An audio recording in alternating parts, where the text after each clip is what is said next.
Hi hello welcome. Vijay Antony நடிச்ச நூறுசாமி படத்தோட review தான் பார்க்க போறோம், வாங்க பார்க்கலாம்.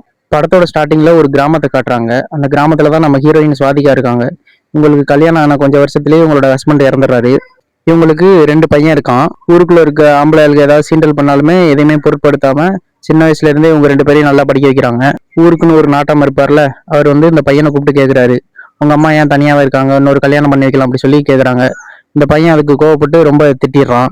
ஒரு கட்டத்துக்கு அப்புறம் இவங்க 2 பேரும் நல்லா படிச்சு காலேஜ்லாம் முடிச்சு பெரிய ஆளா வந்துடுறானுங்க. அப்போ இந்த பசங்களும் லவ் பண்ணிட்டு இருக்கானுங்க. அப்பதான் எங்களுக்கு ஒன்று தோணுது, நம்ம அம்மா ஏன் தனியா இருக்காங்க, உங்களுக்கு ஒரு கல்யாணம் பண்ணி வைக்கலாம்னு அந்த டைம்ல தான் அந்த பசங்களுக்கு தோணுது. உடனே இவங்க அம்மாட்ட கல்யாணம் பண்ணிக்கிறியா அம்மா அப்படின்னு சொல்லி கேக்குறாங்க. இவங்க அம்மாவுக்கு அப்ப கல்யாணம் பண்ணிக்கிற இஷ்டமும் இல்ல. ஊர் மக்களும் அந்த ஏத்துக்கிற நிலைமையில இல்ல. இதுக்கப்புறம் என்னாச்சு அப்படிங்கறதான் படத்தோட ஸ்டோரியே. ஹீரோ விஜய் ஆண்டனி ஃபர்ஸ்ட் ஹாஃப்ல கொஞ்ச நேரம் தான் வருவாரு, செகண்ட் ஹாஃப்ல தான் ஃபுல்லா வருவாரு. படம் ஃபுல்லாவே சென்டிமெண்டா தான் வச்சு எடுத்து வச்சிருக்காங்க. ஒரு விதவையான பெண்ணு மறுபடியும் கல்யாணம் பண்ணக்கூடாதா, கல்யாணம் பண்ணா என்ன ஆகும் அப்படிங்கறத மெயின் பிளாட்டை வச்சு இந்த படத்தை எடுத்திருக்காங்க.